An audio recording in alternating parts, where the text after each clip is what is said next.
Hey, everybody in YouTube land. Oh, crap. My mom just got here with food. You know what? I'm going to eat on air. Anyways, I'm going to let these guys introduce themselves. Phil, you go first. I'm going to grab my food and eat in front of everyone. Hey guys, this is Philip Nelson. Hey, I'm glad that the video hasn't switched to me and we got to see Mike getting food from his mother. You know, it's nice when mom shows up with good food, but yeah, I'm Philip Nelson, even though the video I don't think has switched to me yet. But I'm with Nelco Media and have been working with Mike on a secret concept that he may talk about, but it's his choice to talk about it. But I work in live television and streaming, and I'm sitting here at my new office in San Antonio, Texas, Nelco Media, and we do live television, live streaming technology. But don't judge me by the background you see behind me. I'm in a temporary office while they remodel the rest of the building. So it's good to be here with you guys. And Mike, what are you having for lunch? I'm having yakisoba and onigiri. That sounds delicious. Andrew knows what it is. Philip's I have like, no idea what it is, but I've never had. I've been to your house for one party, and there was not a bad piece of food on the entire table. So yeah, we don't do the bad food thing. That's weird. Andrew, you're up. Okay, I'm Andrew. I'm a comic book writer, and I'm also in San Antonio with Phil, just not at the same location. That's it. That's it. That's all I do. that was an elaborate introduction. That was majestic. Claim to fame, or I mean, the biggest thing I did was Gears and Bones for Guardian Knights. with Apple. Yes. Yeah, I think I was supposed The to do man, it. not the computer. Here's my mom bringing me food, so I can eat in front of you guys.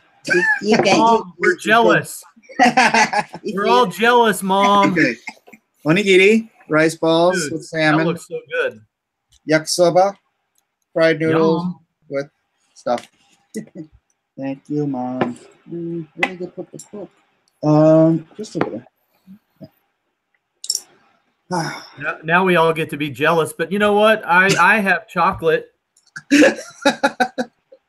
I was over I'm at jealous. Newtek today, and they have like love 10-pound chocolate. bricks of chocolate, and you just take a knife and chisel off a big chunk. And so I harvested some chocolate so that I could enjoy it with you guys. That's cool. Amen. That's fine. That's fine. Actually, a glass of ice would be nice. We're all jealous, Mike. You stink. I'm eating in front of everyone. It's so rude. I didn't bring enough for everyone. It's funny. Let's all, I think this whole Google Hangout should be wait till Mike takes a bite, then ask him a question. All right. So we were talking about Japanese culture. Yes. You know, one of the things that, you know, I working for Newtek, we did Lightwave 3D, the animation software, and it's huge in Japan. A lot of the big anime companies like Production IG, you know, Gonzo, there's a lot of them. So I would go over to Japan and I would do work with those guys.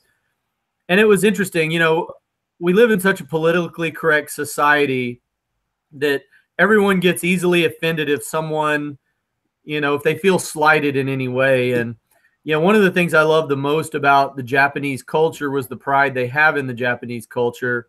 And so when I was with my clients, and they would be taking me different places in Tokyo and in other areas of Japan, and we would go to a venue and they would say, no gaijin. What's the word for, what is the word? Yeah. Okay. They would say, no gaijin. And I did not offend me at all. You know, I was like, oh, I'm so sorry. And I would leave. You know, it's And actually derogatory. I know it is, but I know it's derogatory, dude. I'm not easily offended. You can call me an idiot, a loser. I don't put that on me. You know what I'm saying? But the thing is they just didn't want white dudes there. And I understand that. And I'm in their home turf, and it's fine.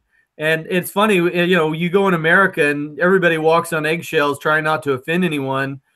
And in Japan, they're just like, oh, no, Gaijin, beat it. And I'm like, okay, see you later. No, it's just white people that aren't supposed to offend anyone. That's true, actually. Sorry. Andrew, you can offend anybody we want. Hey, Mike, nice chopsticks. No, just kidding.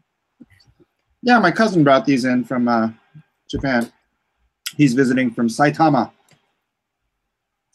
And his grandfather was in the Yakuza. No way. Yeah. So don't mess with his family. I wouldn't suggest it. It's frowned upon in many circles. Well, it's funny because it's like shameful there. Is it really? Yeah. I mean, it's like, you know, if you're an Italian family here and your uncle was in the mob, you'd probably be like, my uncle's in the mob. You know, it'd be like, cool. But there, it's like, it's kind of disgraceful. Oh, wow. I had no idea. Well, yeah, they look down on crime over there.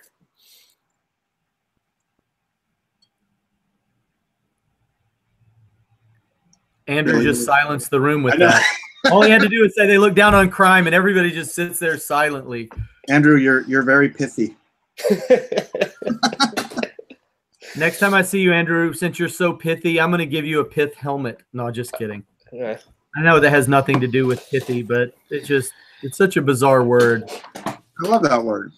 I know. Pith. You know what I learned about the pith helmet or the pith hat or whatever it's called? It was from G.I. Joe. Because when I was a little kid, I loved the old 12-inch G.I. Joe figures. And my favorite playset was G.I. Joe and the Secret of the Mummy's Tomb. It had a six-wheel yellow vehicle. Did it come with Abbott and Costello? It did not, but it came with G.I. Joe in a pith helmet and a mummy with some jewels and a shovel and a pickaxe. And there was a working winch on the six-wheeled G.I. Joe all-terrain vehicle, and you could lift the mummy out of the tomb with the net, and it was just the greatest playset ever. But I learned what a pith helmet was because that's what G.I. Joe wore. So now I feel like a cultured gentleman. You're enlightened. I was enlightened by G.I. Joe. Dude, we have derailed and we just started. I like the bell. What was that bell that happened right as I said we had derailed? Ding, ding, ding. You were right. That's my email going off. So now everyone send Mike emails so that we hear that every 30 seconds. There's nobody even watching. This is just for our benefit. We're amusing ourselves. Yeah. You know, hey, I got to brag about one thing. Back to Japanese culture. There's one thing I didn't know about the Japanese culture that became one of my favorite things. It's how they treat guests. Yeah. And I didn't know that a lot of times if you're a guest of theirs, they do feel obligated to take really good care of you. And if there's something you want or something you need, it's almost like they're obligated to do it. Mm-hmm. And so I'm over there and I'm talking to the guys, and I'm a huge fan of Hayao Miyazaki, which I think anybody in animation is. Or should be. Disney of Japan, of course. Yeah. And so I was like, you know, one of my dreams is to go to the Hayao Miyazaki Museum. And Yoshi Abe, my good buddy from Tokyo, was like, okay, Philip-san, I'll see what I can do. And so he gets me tickets to the Hayao Miyazaki Museum. So we're at the office one day, and I'm telling the guys at the office, yeah, Yoshi's taking me to the Hayao Miyazaki Museum. And they're like, how did you get tickets? It's a year waiting list. And I'm like, oops, I shouldn't have asked for that. But he took me, and he took his wife and daughter, and we just had an amazing day. And I got to geek out on some unbelievable artwork and concept work and seeing life-size cat bus, which was kind of cool, impressed my kids. No way. They have a full-size cat bus, and it's made of plush. And so it's like millions of little kids playing on it. And me. That's awesome. So I was like the only adult in the cat bus. And you know, they're like, this idiot, why is he in our playland?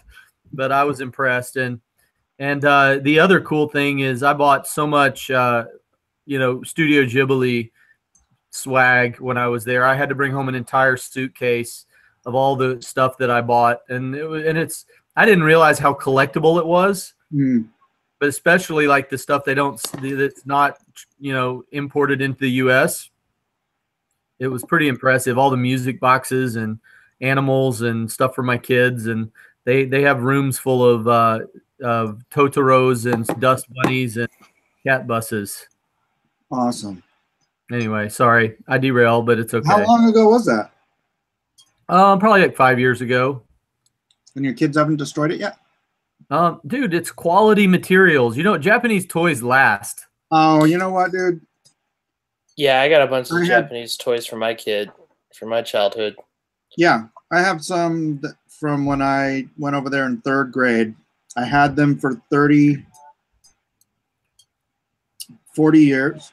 30 years. 30 years before they were destroyed by my kids. That's pretty good. They lasted through your childhood, but they don't last through 2 childhoods. Yeah, and like we're in the room cleaning the kids' room the other night, and we're digging through the miscellaneous toy parts box, and I'm like, this goes to my freaking Go Lion set. I'm like, like just Voltron? Yeah. See, I had the God Phoenix from G-Force, and I'm like, oh, here's a wing. Here's another wing. Oh, here's the head. It's really funny. When I was a kid in the U.S., I loved Battle of the Planets. Yeah, G-Force. But I didn't realize that Gotcha Man, it's the Japanese version. And isn't that right? Mm-hmm. Yes. Okay, so I hadn't seen Battle of the Planets in years. And so I found the Gotcha Man on DVD and said, I told my kids, this is the greatest show from my childhood. And what I didn't realize was that the scripts for the American version were different than the scripts for the Japanese version. I'm not kidding. So I put it on for my kids. It's like, you bastard, I will get you. And I'm like, oh, wait a minute. So I was like, whoa, wrong. This is the same cartoon, but different script. Let me get Battle of the Planets for you. But yeah, it was good. James just popped in. Say hi, James. I see you. He's muted. He's muted. Shutting you, Mike. Press the mute button. Now he's muted. Wait a minute. Now he's muted. We tricked him into muting himself. Are you there? You're muted, James. It's not. Can you hear me now? I can hear you now. Okay. Yeah, it was on. Okay. There I am. James, introduce yourself before you start talking. I'm James Hudnall, and most of you know me from around. I'm a comic professional for a long time, veteran professional. And I'm the webmaster of the Freedom Forge, which is a new site that launches next week. Oh, next week, really? We're that far ahead. Dude, you got to plug in early, man. That was nice. Way to just get that in there right at the beginning. Well, yeah, sorry, I haven't really done one of these before. So no, it's actually good. I'm just busting your chops. Sorry. No, the Freedom Forge is a new hub for people that want to work outside of the oppressive, culture-driven entertainment business, which is sort of decided that every mind. So we're like a free-loving, freedom of expression type site for creative people who want to work outside of the restrictions of the globalist hive mind that sort of infected like a syphilis. It's infected a lot of entertainment business. Well, James, so you missed me eating all my lunch. So it's like you're the penicillin for the entertainment business in a way. That's right. We're the cure. We're the cure. We're trying to take the culture back. We're Fox because really it's like not just comics but television and everything. It's just been an impressive kind of culture that's been enforced on everyone, and creative people are being kowtow to it and everything, and it's ridiculous, and we don't have to put up with it just go on. Yeah, it's starting as a comics creative, conservative, creative comics collective, just because most of us who are forming it at the beginning here are comics guys, but there are some media guys. Phil, you're a comic fan, but you're a media guy. Well, Phil used to be a retailer too. Yeah, but that was in the past. Yeah, that was in the glory year. That was in the 80s and early 90s, which was a great era for comic books, in my opinion. Oh, it was the best. He was the best. That's where we're going back. That's when I I got in '86, and it's just it's a totally different industry than it was. It used to still be a freely place where anybody could do their own thing for the most part. I mean, in Marvel and DC, you had to work under restrictions, but they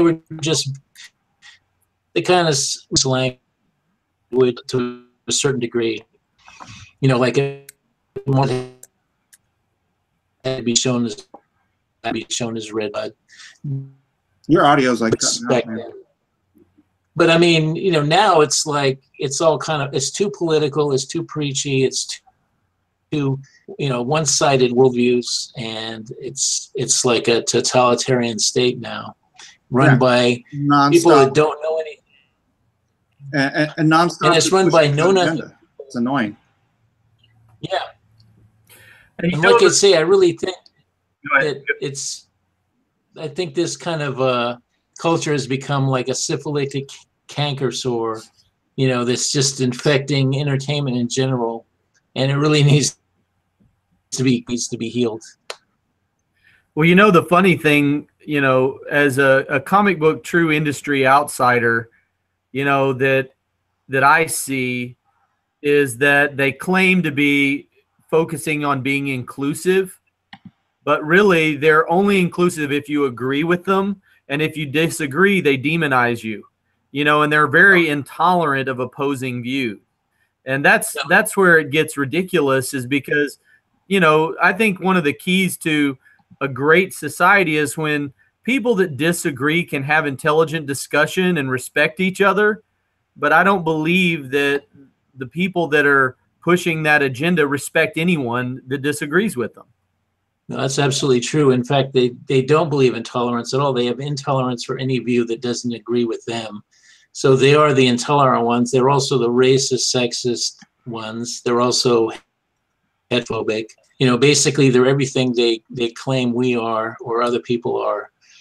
And nobody is willing to call them out. Unfortunately, virtue signalers are cowards, and there's a lot of people that are just afraid to rock the boat, but I'm not afraid of them.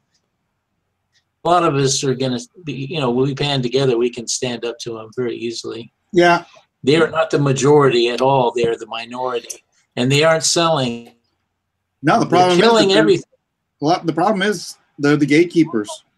And they're the gatekeepers for now. Absolutely certain. I'm a lot of them at probably DC too. I don't know the politics of everyone there, but I know at Marvel it's like almost everyone, editors and writers are like. Yeah, and all the normal people are in the closet at Marvel. If you watch Diversity in Comics at all, he gets emails from people inside of Marvel, just like staff that are like, "This is what's really going on. Don't use my name." So, but like James is saying, together we're strong. It's like in Planet of the Apes, 8 week ape together strong. We can't single sticks together. We form a mighty faggot.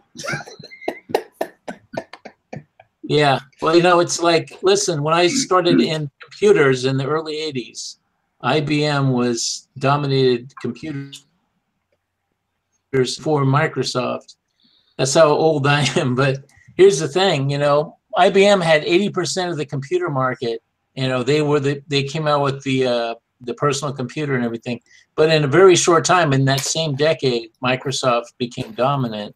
So, I mean, nothing becomes entirely dominant forever. So certainly the people that are running these things now, they're really small fish that are just banded together by their own companies. The company has given them those jobs, but here's the thing: they aren't selling books. They're failing. They're killing the companies. Yeah. Star Wars, which was this massive, invincible brand, is being destroyed by all the social justice stuff. The latest movie is not selling its toys, and it's it's having failures in certain countries like China, and that trend, if that trend continues, they're going to start to notice, and they're going to have to start cutting some dead weight.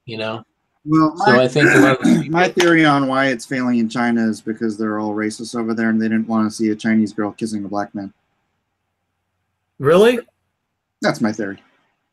They are racist. but I don't know if that's Everyone in Asia is racist, man. Yeah, everything. Yeah, that's their whole argument, is everything is racist or sexist or whatever. Anything that doesn't sell, that doesn't work for them. But the fact is, their ideology is a failure. It has nothing to do with those things. No, I'm talking about China. Oh, Literally, yeah, I know. Like, everyone in Asia is racist, even against other Asians. Yeah. I hate Koreans for some reason. I don't know why. Oh, that's the my fucking God. stuff. So I told you my nephew's here, or my cousin's here from Japan, and I was asking him, I was saying this thing about how all Asians hate each other, and he's like, oh no, but he's like really insulated in Japan, right? And I'm like, man, there was this article, like, back in the day, everyone used to think that Japanese people were descended from Chinese, right? But they did all this DNA testing, and they discovered that Japan, predominantly, are the descendants of Koreans. And so on this article, on this website, all of the comments were from Koreans who were freaking pissed that they had anything to do with Japan. Wow. It was so funny. Yeah, the Japanese and Koreans hate each other.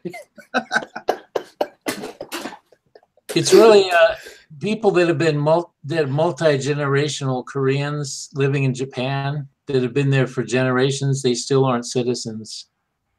That's how Japan is very strict about stuff like that, and they really look down on Koreans in Japan. It's like a second-class citizen for them. It's but that's Asia is got deep old cultures that have all these ancient grudges that people are still carrying on about. If you study this history of those places, Japan's tromping around Asia, freaking taking over everybody isn't really that ancient. It's like 70 years. Oh no, that's recent though. I mean, Japan was but Japan's been doing that for centuries. Yeah, Japan and Korea have been at war for years. Yeah. So. Wow, I killed the conversation again. I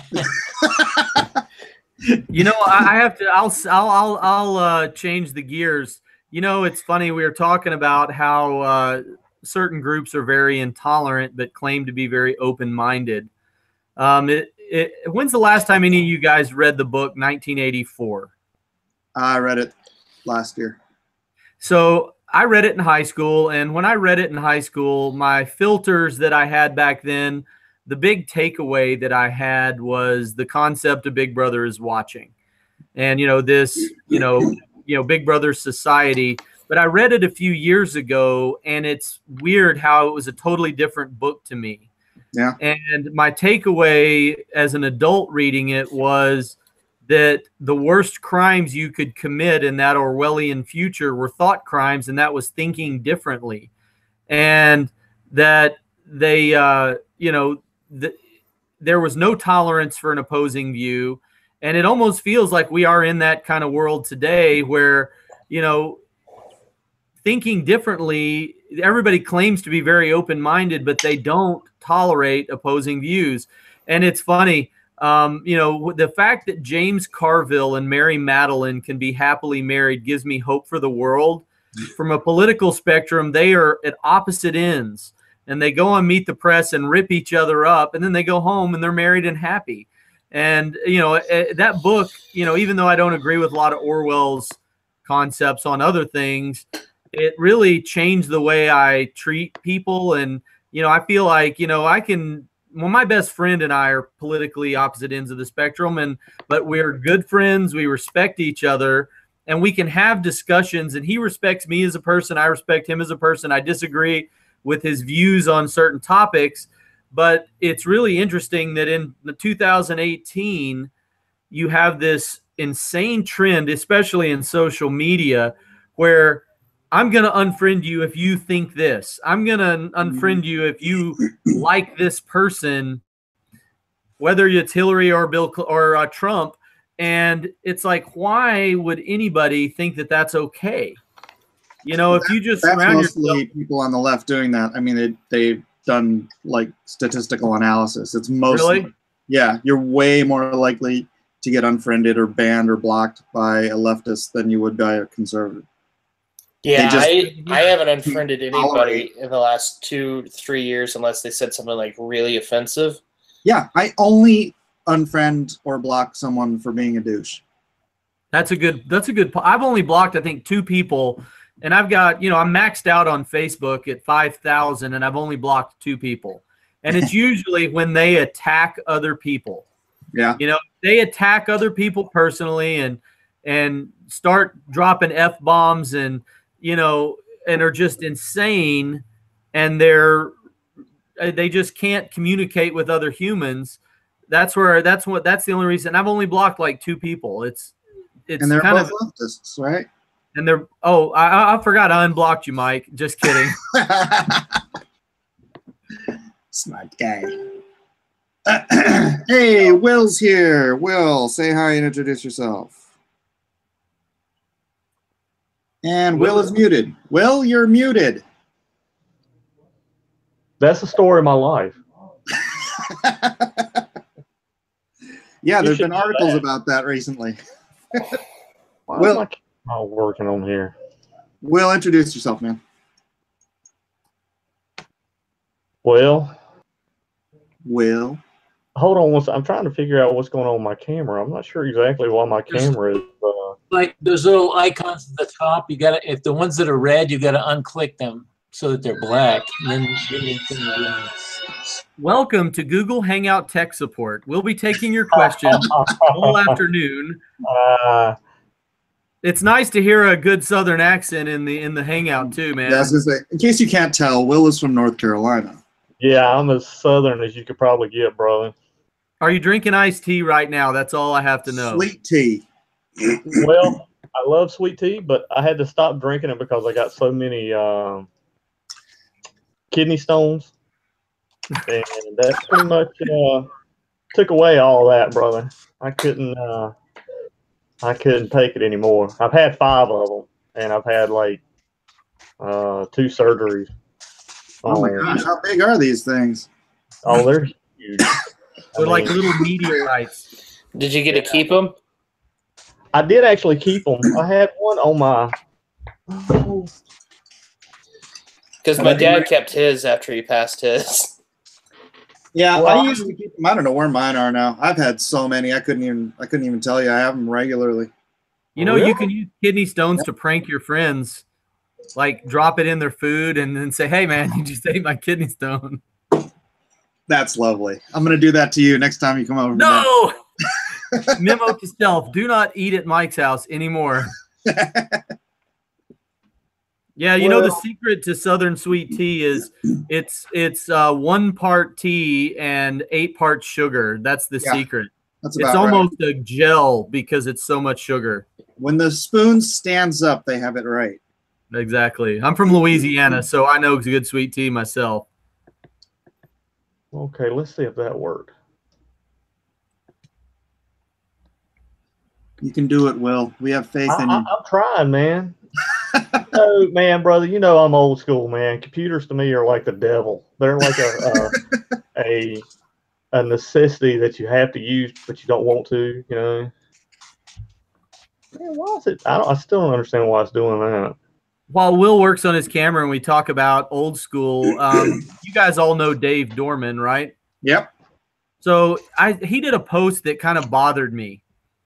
And he was talking about how, you know, because he's an unbelievable artist, right? I don't think anybody will disagree that Dave Dorman's a stud.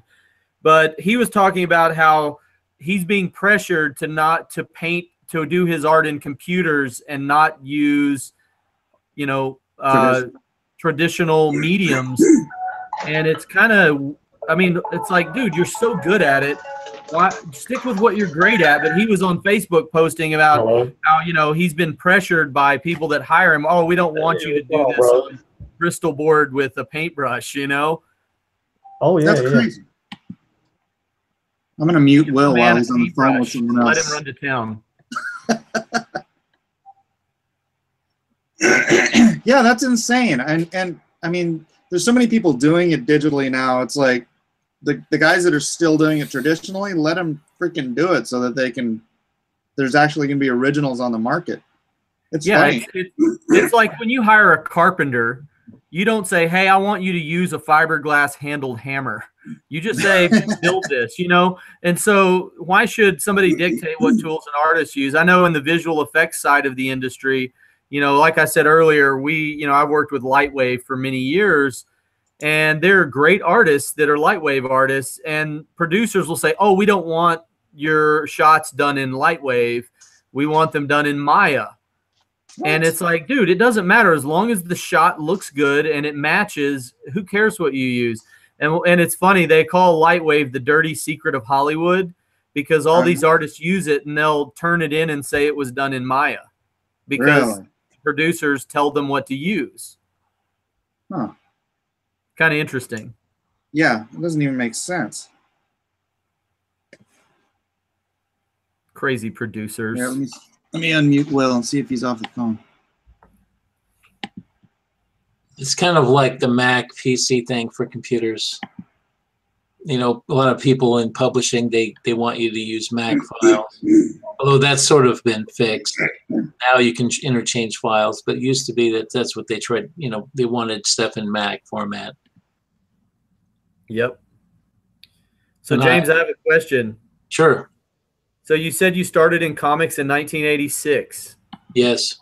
What was your debut project? Actually. But what was that? What was your debut project? The one that changed your life? Well, the first comic, I tried to be a self-publisher in 1982, actually. But at that time, there was only a couple people doing that. And you had to go with like printers that Marvel and DC were using, and it was extremely expensive. Or I guess you could go with a black and white printer, but I wanted to do like a color comic. Anyways, I got discouraged by that, so I waited, and then I got work at Eclipse Comics in '85, and I volunteered like one day a week with them, and as their marketing director. And then once I was in there, I learned how to do the business. I got access to the roulette. I proposed Espers, which was my first book, and I was able to get David Lloyd because I found out from being in the office that he called for work. So David Lloyd was the artist on V for Vendetta, and he was between stuff. So I got to get him to do it, and then I had people like Brian Boland and John Bolton and people like that do the covers. So I had painted covers, which I prefer. And so that's how, so I made a very professional looking book with my first project, and that got me work at Marvel. So I started working on Strike Force Moratorium, and then they gave me Alpha Flight. Sweet. And then DC they saw I was working at Marvel, so they gave me some work, and I got to do the Lex Luthor autobiography, and they gave me projects. I never got any I never got a book at DC, just some projects, like prestige books. But yeah, so I got in at Marvel and DC. I lasted at Marvel for, I don't know, about 3 years maybe. And then I went off to work for the Ultraverse. I also worked for a few other publishers in between. So I've been just focused on doing my own thing in comics because I feel it's my philosophy that the industry needs new ideas. It doesn't need just people repeating dead characters alive. I know a lot of people like Batman or Superman, so do I, or the Hulk or whatever. But those aren't your characters. Oh, do you got that Marvel? Did you get that Lex Luthor book that DC put out? Yeah, I just got the. Awesome. Yeah, that. Yeah, and that's yours. Oh, Dude, I you remember used that cover. book. That's awesome. James Hudnall. Where is it? Yep, that's it. There you go. Yeah, I like just how got Mike this made the book magically appear in like 30 seconds. Yeah, that Either book. he's really, really organized or he just had this set up for this call. No, that's the President-Elect's trade paperback that they just put out, and I was working on Adventures of Superman when they did the President-Elect's storyline, and so I just got those comps in. James, you must have gotten yours too, right? No, I didn't actually. I need to get on that. I did get paid. They did a direct deposit, which was nice, but Oh, nice. I didn't get any books. I should follow up on that because I should have gotten them. When did you get yours? They just mailed them to me. Like, No, I mean, how long no, ago that's what I'm was it? trying to remember. It's probably 3-4 weeks ago. I didn't hear you. Probably 3 or 4 weeks ago.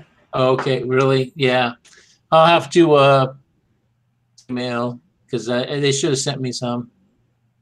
And you did I mean, Marvel collected my Strike Force Moratorium in a hardcover, and I got those. So, yeah, those those out of the blue checks are nice. well, I like it even better when it's direct deposit. I hate waiting for checks in the mail. Yeah. I hate going to the box and hoping it's there. I just hated that whole. Nowadays, they're past that. Finally, I really hated the days when I had to work. When I worked for Marvel DC, and even though they paid on time most of the time, I would somebody was going to steal my check or something, or was going to get lost in the mail or something. And so I like it. They just do it directly is my preference. Yeah. Because I just worked for too many publishers that, you never knew when you were going to get paid. Some publishers would pay you like a month or 2 late. So that used to drive me nuts. But Marvel DC were usually okay. Marvel, back in the day, they had this one old lady who did the payroll. You wouldn't get paid that week, so that sucked. But that was usually around the holidays too. But anyway, Trying to get Will he's back not there in here. anymore, of course. What's that? So I'm trying to get Will back in here. I think I muted him, but I he's can't kind of unmute quiet. him. I'm going to eject him and tell him to come back in. Mike got another email. I got another.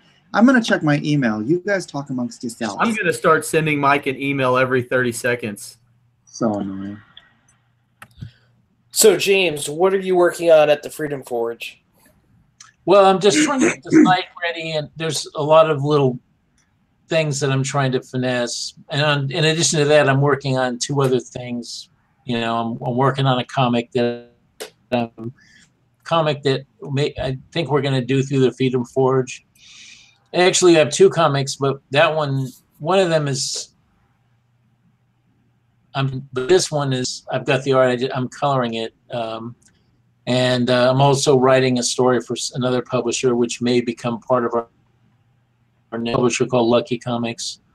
And anyway, so trying to get this site, there's like little things that I'm trying to figure out to get the pages to look right. And I want to get it to where people can have their own page so they can edit their own page and say they would like to put up samples of their art on their page and stuff. And so I'd like to do that. It's just working out all the membership permissions and in WordPress. There's a lot of details that and then, I got to make sure that the security is good so that it doesn't get hacked very easily, stuff like that. Because I'm sure they're going to, I'm sure there's some jerks out there are going to try to step on our parade. So Yeah. That as much as possible. Yeah, I think we're like I said today. We should someone should slip it to what's his face at Bleeding Cool. But I think when that happens, we're gonna get a lot of trolls. That guy, I don't know what his mental problem is, but when after the election, I just posted one thing that I said, I hope people give Trump a chance at least. I gave Obama a chance when he was elected, for at least initially. But I mean, you know, I'm willing to give people a benefit of the doubt. And, you know, you should try to give Trump, just don't believe the lies, just see what the guy does. But of course, you know, that didn't happen. Everyone, and then Bleeding Cool just posted this thing about, you know, trying to make it out like I'm Hudnall, you voted for Trump, get him, you know. And it's like all these people on the comments were like, yeah, we should ban his books. We should never buy anything but from him again or something. You know, that's that mentality. Kind of crap happens all the time. That's why the Freedom Forge is necessary, you know, because there's more of us out there than there are them. Oh, absolutely. Let me tell you something. I've been in this business a long time, and there's always been these extreme lefties. Okay, I don't have anything against them, but they tend to try to dominate everything. They try to ruin message boards. They try to push out anybody who doesn't agree with them. This goes back to the 80s and probably before my time. But I mean, the internet was a new thing, and there used to be this website called Comic Con, which Rick Veitch put out, and it was a pretty nice board until all these lefties, Marxists, took it over and just pushed out. They would just argue, just harass anybody who wasn't like a leftist, and all they wanted to do was just take over. I mean, it was supposed to be a comic board, but they wanted to just fill it with their politics and all this other crap. They wanted to argue. Well, it's because leftism is totalitarianism. Well, we're at 61 emails. Oh. Yeah, I like how it went. What was it? We went from 12 to like 41, and then I wanted to keep doubling it every day, but not enough people are like pimping it, man. Everybody's got to be posting that landing page on their page like every day, or at least every other day. I mean, we need to get that email list bumped up. I want to have at least 10,000 before I even launch a Kickstarter. So, Mike, if I were going to post that on my social media, how would you position it? Well, did you see the Instagram one I made? No, I didn't see that one. It's just like a little square, and it says, let's see what it says. I forget what it says. I'm just trying to think how I would post it, because I have a pretty good social following, and a lot of people know I'm a comic book nerd. Hold on, I'm trying to figure out how this video goes back to. Oh, hey, I can screen share. Hold on a second.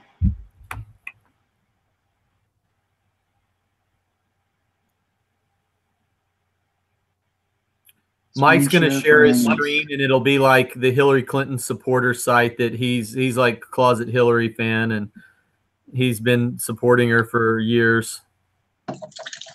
I got dropped. Now I'll just go to my Facebook. Hey, now there's two of you. Oh my God. That's weird. I don't know what the connection dropped out for. Am I screen sharing?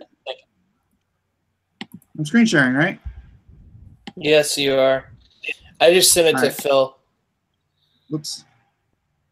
You should be getting it now. Facebook, so slow. All right. That's too slow. Never mind. Did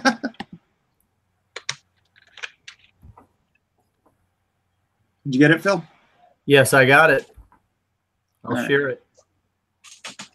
All right. While you were screen sharing, I tried to send you a quick message so it'd pop up on the Google Hangout, but I wasn't fast enough. I have somehow switched this from auto shifting to whoever I select. If you select the thing again, it'll go back to auto select. Select what thing? Whoever you have highlighted down there. Oh, really? Yeah. Oh, okay. It won't be Philip because he's walked away from his. Oh, there we go. Okay. I'm back. I just have to show you guys. This is, we're talking comics a little bit. I know we're talking politics and comics, but I just have to share something that I thought was one of my favorite comics of all time. Does anyone remember the Flaming Carrot? Yeah. I love the Flaming Carrot. Just wanted to share this with you guys. Very rare Flaming Carrot statue.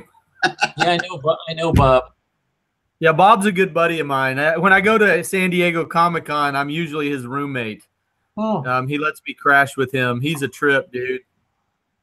Yeah, he's something. I've known for since the '80s, since that book came out. Actually, the first issue.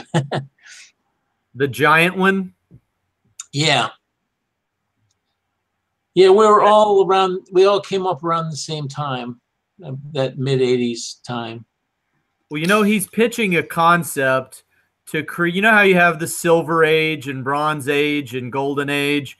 He's really trying to pitch the concept of the new wave of comic books as an age, where it was like the rise of the independents kind of thing with the Ninja Turtles and Flaming Carrot, and when all interesting ideas that weren't mainstream actually found an audience, and did revolutionize the comic market, because there were some crazy things that got made that would have never seen the light of day.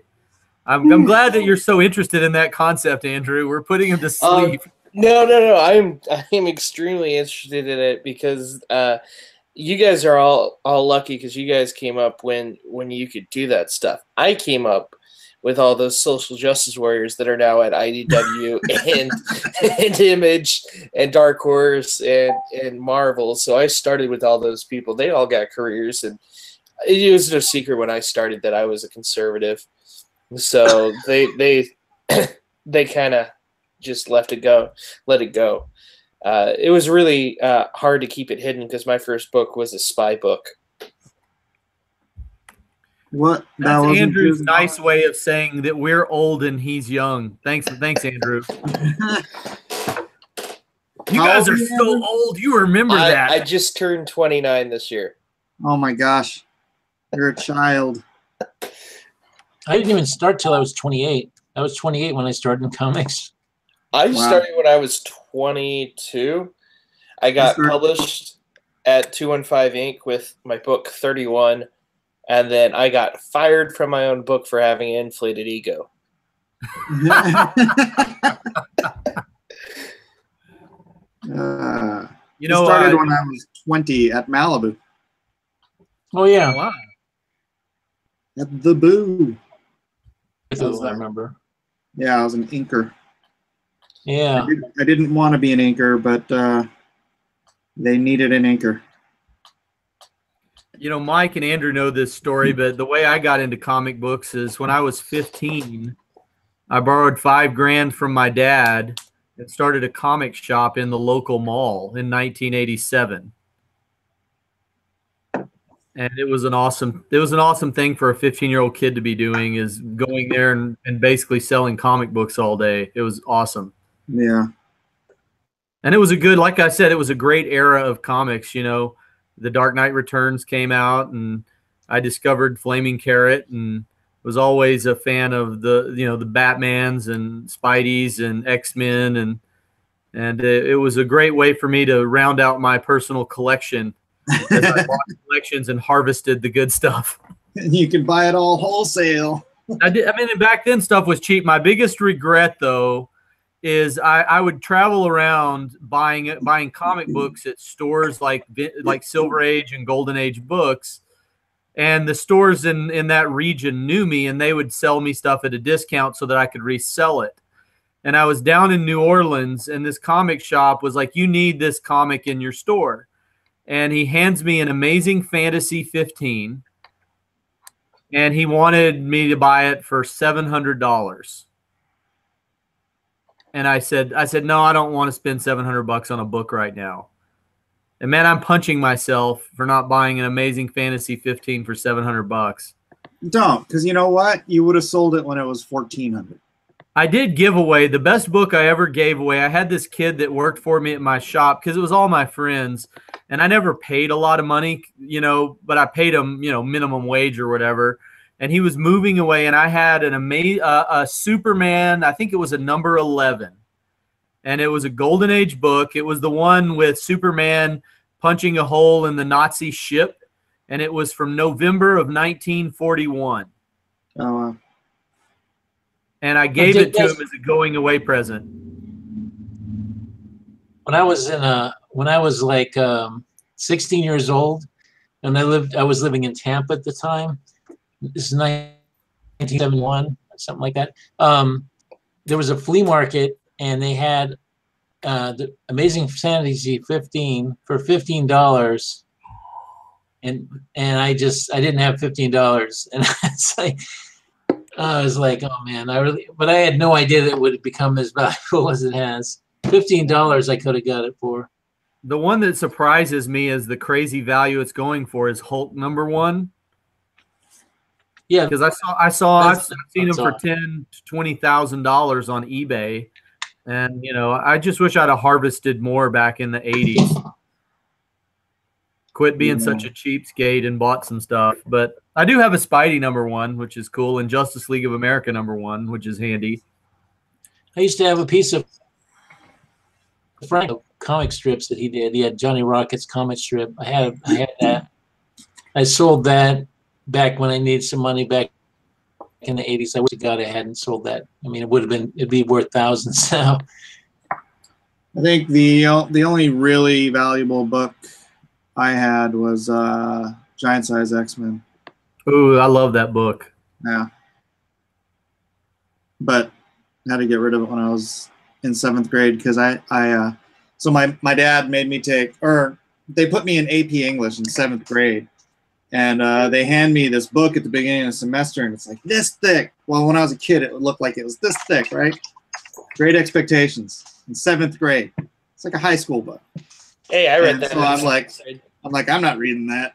So I failed 7th grade AP English, and my dad made me give up my comic book collection. Oh, yeah, that's brutal. And then you learned your lesson, didn't you, Mike? No. Here's the worst part. I snuck one thing to keep, and it was my Alpha Flights. Get rid of the Giant Size X-Men #1. But yeah, right. Dude, I was in Toronto, and when I travel, I like to stop into comic shops and just talk to people and see what they have. And so what is Captain Canuck? Are you familiar with him? Yeah, that was a baby's book, yeah. So I was talking to the guy who created Captain Canuck. He was in the comic shop just hanging out, and he was telling me that when they were creating Alpha Flight, I thought that Captain Canuck was – what was the name of the guy in Alpha Flight that copied Captain Canuck, the red and yellow Canadian guy? Guardian. So the Guardian, he told me, he said, look, Marvel tried to buy that character for the Alpha Flight, and he wouldn't sell it to him, so they just stole it. It's pretty blatant. Can anybody confirm that story? Well, John Byrne created Guardian. John Byrne is a Canadian. He's from Calgary.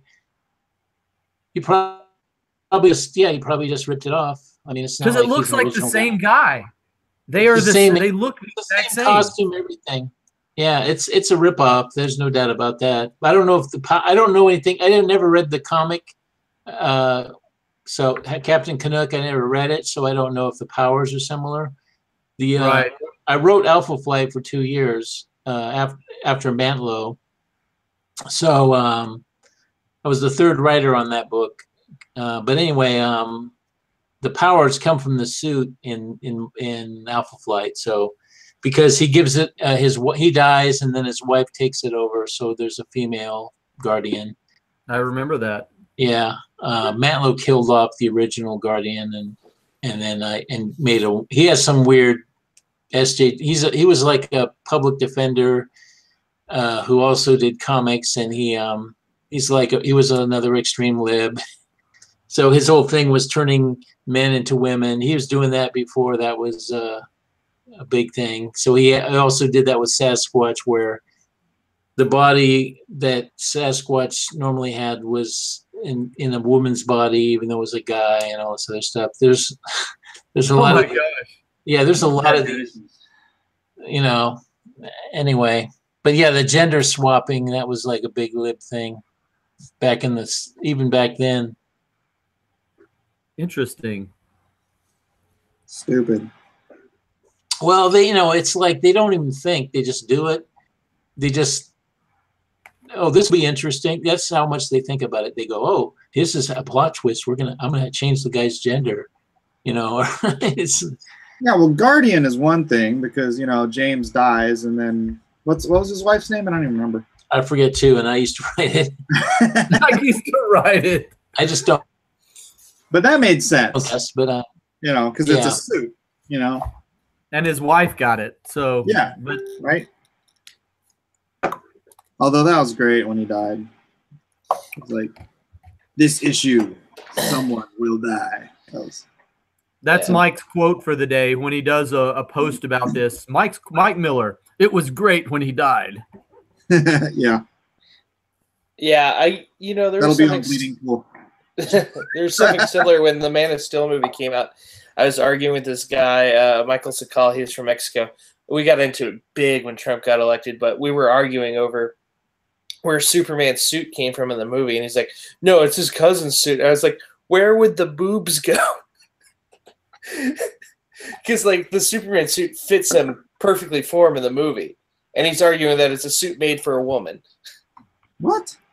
Doesn't even make sense. Yeah, that's what I was saying. He's like, "No, that's Kara's suit," and I was like, "No, that's a stretch, dude." Unless that's a stretch. Wah, wah, wah, wah. Lame humor. That's what I'm good for. Maybe the suit is a symbiote. I don't think so. You guys want to see what I'm working on? Absolutely. Is that more Lone Star or? This is a cover. Man, that is blurry. Yeah, that's why I'm asking. Yeah, it's a cover for Clash of Kings. Oh, okay, cool. That's Brienne of Tarth. Sir Loras Tyrell. So Mike is good at multitasking. He's sitting there doing a cover while we have a Google Hangout. Well, I was actually writing an issue for a one-shot right before we started this. That's why you're so quiet. Yeah. You're writing. I'm working on we're calling it the Metal Devils. It's about a second Vietnam War and giant mechs. It's going to be really cool. Wow. Are you still doing any Gears and Bones stuff? I really want to. For a while there afterwards, I didn't want to because one of the editors on it, not Austin, I love Austin, but the other editor, I would come with an idea and he said, "That's awesome, do that." And then I would do it and he'd read it and he'd go, "This is the stupidest thing I've ever read." And so like, by the end of Gears and Bones, I just wanted to gouge my own eyes out with my pen. Yeah. So, but now that I've gotten some distance between it, I want to do another one shot. But the issue is it didn't sell very well. Like I think the highest selling issue was issue 1 at 3,000. The last issue sold only like 470. So I'd rather do it as a one shot than anything else. Well, was it just traditionally promoted, like freaking previews? Yeah, pretty much. It was just traditional previews and diamonds. I called comic stores, and said, "Hey, can you order the book? Just order a few copies." And I worked the phones pretty hard, and like all these people that like came to me for help, I worked phones hard for a bunch of other series. One was called Death Sentence by my friend Monty Nero over in England. And I worked the phones hard, got it into a bunch of shops. So I called all the shops again. They're like, it's different when you're calling to pimp someone else's work because they feel excited about it. But when you call and pimp your work, they don't get as excited about it. That's why athletes have managers. And, it's like it's self-serving. Hey, look, I'm making this comic book, and it's the greatest thing you're ever going to read. Yeah. You don't have as much credibility as if somebody else that's a third party, it's funny. This is horrible, but I thought about setting up a fake name and email address and doing my own PR.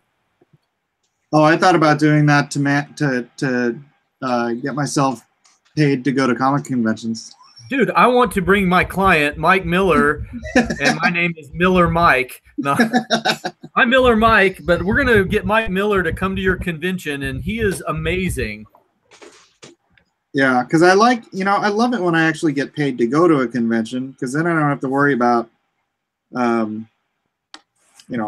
making my freaking nut back before I turn a profit. It's all profit, whatever I make there. So travel is not cheap, and the bad thing about the conventions is all the hotel prices are crazy high during the convention. Hey, how's it going? It's not like you're staying for $50 a night. You're spending $150, $200 a night on a hotel, and it just adds up quick. Yeah. And food. But we gotta talk more about the man. The comic market is just it's a dying monster. I refer to it as a tail eating its own snake. Yeah, that's why I've been leaning towards doing more one shots, because a store will order way more one shots because they know they can get rid of it faster. Because that's why I'm leaning towards Kickstarter distribution. And that's why I wanted to make sure we can get all those the email lists, because I got a buddy who makes he makes like $500,000 every time he does a Kickstarter. Oh, and he's like, the first thing you need to do is build an email list of at least 4,000 interested parties, right? Yeah. So I'm like, man, if we could pool all of our guys from the Freedom Forge. Well, that's why I sent my 250 email list to the HUD. And then I know you sent yours as well, and I think Will sent his too. Yeah. So if you have 4,000 names, what did your friend that does that, Mike?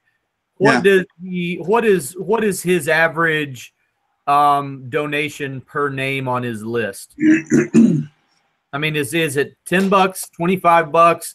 Because I know that people are more generous on Kickstarter because they feel like stakeholders. Yeah. So they may go to a comic shop and read it on the shelf and not want to pay $3, but sometimes on Kickstarter they'll pay $20 for something. Yeah. Plus, you have all those other great options. Like if the comic book shop wants to do an exclusive cover, you can add that $3,000, $4,000, $5,000 to your Kickstarter. Hold on a second. Kickstarter. And you can boost up your Kickstarter $5,000 at a time if say 3 or 4 comic book shops want to do exclusive covers. Granted, you have to make exclusive covers, but that's an easy way to just build up a nugget. I mean, way more than you're going to make just direct publishing, and you don't have to spend that $2,500 to get a full page ad in previews. And not only that, if you have a successful Kickstarter too, you get all those emails that sign up too that you can export and harvest and use from. Okay, this is his latest undress. He did the undress, right? So let's see, you got $1 pledge for 37 backers. $35 pledge, 21 backers. $69 pledge, 158 backers. $69 pledge, 215 backers. 69 or more, 6 backers. 69 or more, 870 backers. 69 or more, 45. 69 or more. These are all different versions, but they're the same basic price, I guess. $69 or more from 870 people. That's pretty cool. Yeah, and there's like 635 people, 683 people. These are all these $74 backers and $99 backers, 88 backers, $698 for a 99 backer. Yeah, so you're not just trying to sell $3 at a time, of which you're only going to get $1.40 from Diamond, right? You're direct selling, so you get the bulk of that money. They're paying for shipping. You pay a fulfillment center, 5%, something like that. Yeah, so it just seems like the way to do it in the future. And then if you want to get these things to comic book stores through a distributor, you can set up that alternate print run. Say you just do a print run of 5,000 or 10,000 on the side, right? And fulfill the orders for comic book stores. And that way you're not pulling your hair out trying to make up the money for that $5,000 or $10,000 print run, because you've already made $30,000, $40,000, $50,000 on the Kickstarter. And if you have a 4,000 to 5,000, 10,000 person email list already, you probably guarantee every Kickstarter is successful. Yeah, then it's not gambling at that point. Yeah. I mean, dude, I just sat here spending all that time. I did those 20 pages. You know how long it takes me to do 20 pages? Like 20 days. A lot of work. I got to make money because I got 5 kids to feed. So I can't gamble my time on something that I'm going to put on previews and spend more money up front, or maybe it's not up front, but, you know, to pay for a $2,500 ad. It's ridiculous. It's a lot of books you have to sell just to cover your just the ad. Yeah, never mind the printing. Yeah, I mean, imagine you have to sell $3,000 or $4,000, or I don't know the exact numbers, but if I remember, you have to sell for a full page ad and printing and everything. You have to sell like 3,000 or 4,000 copies of a book. It's crazy. And Andrew, when you did Gears and Bones, how many did you say the issue 1 sold? I think issue 1 sold like 3,467 or something like that. So yeah, that's basically a break. $500. Yeah. You can go to the movie alone. You know, it's interesting. So, you know, one question I have for you guys, you know, with this concept of Freedom Forge and the stuff that you and Mike and I have been discussing, is it, you know, I'm trying to think around the PR side of it, because if you sensationalize it, you can get some negative press that's going to drive the right people to your mailing list. Right. But then you also don't stay under the radar and you really stir the pot and you have a lot of people coming after you. And so sometimes it's good to, you know, you wonder, is it worth it to just go nuts and stir the pot, or do you stay under the radar and grow organically? It's a mix of both. You know what? I mean, just with the people that are already involved, the people are going to know what the pot is. So you're not hiding anything, so you may as well get the buzz. Yeah. So guys, I got to jump off. I've got a call with the NFL. So I've got to. You should put your money on the XFL. You know, I'm going for World Football League and Canadian Football League. That's where I'm going to go. No, but you know, I'm going to talk to him about standing for the national anthem. No, I'm kidding. That's a bad joke. But it's good to visit with you guys. It's been a fun chat for me, but I'm going to hang up and I will catch you guys later. Must go. It's the show me the money portion of the day. See y'all later. NFL, I said hi. I shall. See you later. How long has this been going? Almost an hour, 2 hours. Nah, 2 hour hours. And a half. Oh. Hour and a half. And Will never managed to get back in. Yeah. I went to Walmart because I got really disappointed. I don't know if you saw I posted it, but on my birthday I went to go to the local comic store and buy a book, but all the books were like $5. Aw, man. So I went to Walmart and they had this $5 pack and you got 3 books. And I thought they were going to give me all 3 of the Flash. I just opened it now and I got Future's End and World's End. And I just wanted to read 3 books of the Flash. Yeah, that's not how it works. Yeah. It's a grab bag. Yeah. Oh, well, hey, at least it has a one-shot I can read. Nice. All right. Well, I don't want to make this video too long. Unfortunately, all right, I'll see you later. Be on a phone call, so we can't say goodbye to him. But we'll talk to you later. Bye, Peace. America.